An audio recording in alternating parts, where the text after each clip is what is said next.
देश में 19 अप्रैल को लोकसभा चुनाव के लिए पहले चरण का चुनाव है।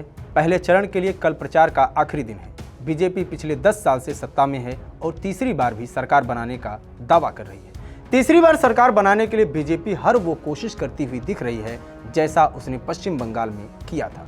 पश्चिम बंगाल में लोकसभा की 42 सीटें हैं। साल 2019 में बीजेपी ने 19 सीटें जीतकर सबको हैरान कर दिया था। तमिलनाडु को लेकर जहां एक तरफ पीएम मोदी लगातार एक्शन में दिख रहे हैं, वहीं पार्टी के दूसरे नेता अमित शाह, जेपी नड्डा भी तमिलनाडु में लगातार कैंपेनिंग कर रहे हैं।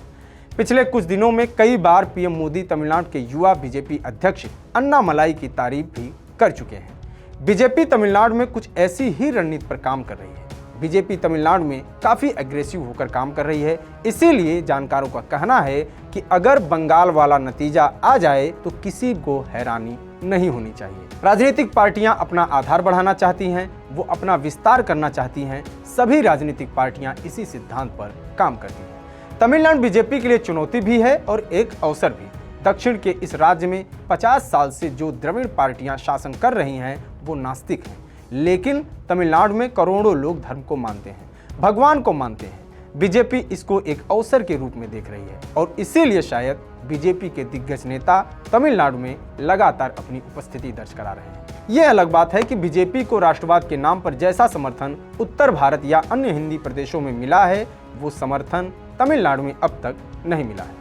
तमिलनाडु में 50 साल के बाद भी द्रमुक और अन्ना द्रमुक तमिल समाज को धार्मिक आस्था छोड़ने के लिए राजी नहीं कर पाए हैं। बीजेपी के लिए यही एक विकल्प बनता दिख रहा है।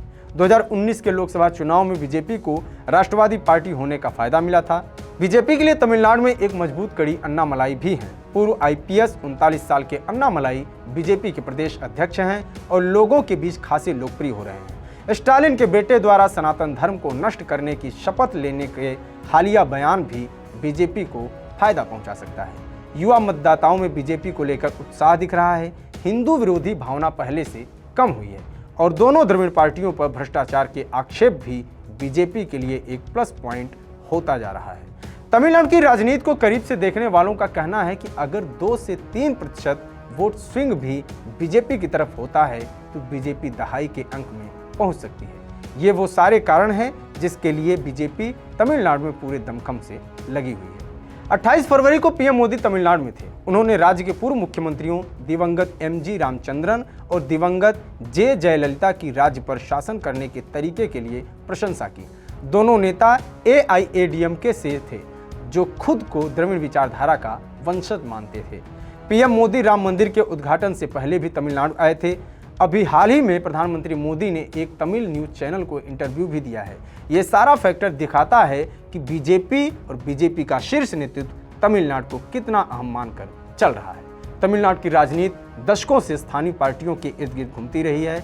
यहाँ अक्सर पार्टियां टेलीविजन सेट, लैपटॉप, स्कूटर की पेशकश करते हैं। जनता इन वादों पर फ्लैट हो जाती है। बीजेपी की विचारधारा और उसकी रणनीति तमिलनाडु में कितना काम करेगी ये तो वक्त ही बताएगा, लेकिन बीजेपी की मौजूदा कार्यशैली को देखकर तो यही लगता है कि पश्चिम बंगाल की तरह बीजेपी यहाँ भी कुछ कमाल करने की कोशिश में लगी हुई है। ये वीडियो आपको कैसा लगा कमेंट बॉक्स में बताएं। जुड़े रहिए टीवी 9 डिजिटल के साथ। नमस्कार।